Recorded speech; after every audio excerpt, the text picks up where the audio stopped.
Okay, we're going to try another iPhone thing, but I'm just going to show you some intake manifolds I'm working at.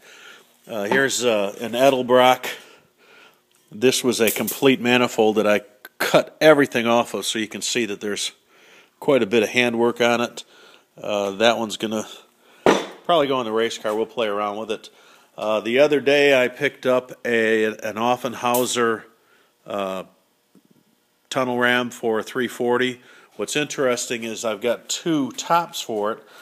This top's got a split plenum in it, and this top's got an open plenum, and they both fit on there, so we'll be able to test this, see how that works on an intake manifold. This is a brand spanking new Offenhauser aluminum manifold for this real small early Stud V8s. It's about half done right now. I've got some prep work done into it, getting it smoothed up. That one's going to be going out to California. This is Michael Scarabino's air gap, a polished air gap with everything cut off the back of it. This is the first one, and if you look down there, that's his second one. This is Steve Confortini's intake manifold, and you can see that I've done quite a bit of work on both of these to get the edges all straightened out the way they need to be, and to get them so that it will work right. I've got to do the plates and get the plates cut on it. I've got another one. This is an Edelbrock Torquer 2 setup. This is going to also be one for the race car setup.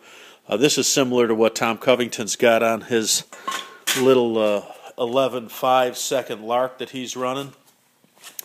Here is another Holley intake that was a complete intake that I cut everything off of, and you can see when you have to cut a lot off of it, it just takes a lot of time to do it. Surprisingly though, the non-air gap manifolds, they clean up pretty well. This is another one of those Edelbrock air gaps that's been trimmed down. It's a non-polished model, so it's all set.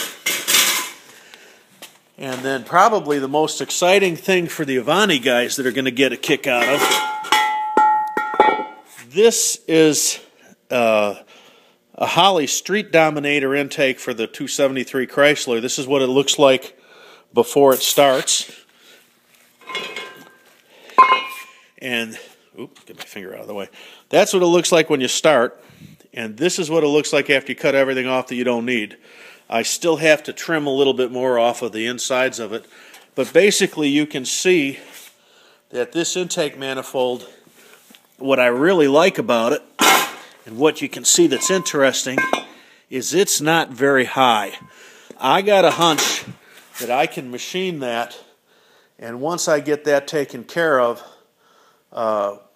this thing would fit on an Avani. So we're working with that. Now here is this is a Lionel Stone clone intake manifold that's been modified by John Erb for Tom Covington. I got a little bit of more work to do to that to get that ready. And then there is the tunnel ram that I'm working at for putting on the race car. So that's just some of the stuff that I've got here. If we take a walk over to the Idea shelf, I still have a couple of the original Torquers that were what was run on Tom Covington's Avani when it ran the 973. And then here I've got a dual port Offenhauser with the dual things on it. And then if you look down here, there's also a Chrysler dual 4-barrel that I might work on one of these days. Plus there's a Packard 4-barrel. There's a tic-tac-toe. And then there's a Cadillac put on there. And if we go over to the really bizarre part of the world,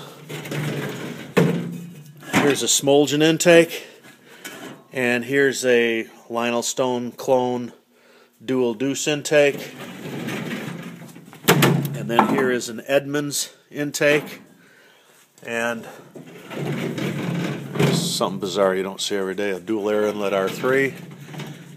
And I even have up here, I have an air box for a 3-deuce intake manifold if you're going to supercharge it with 3 deuces.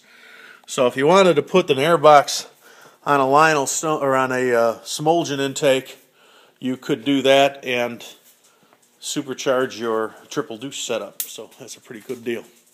So we're about getting ready to play around and do some serious intake manifold work, get this stuff all knocked out. So that's it.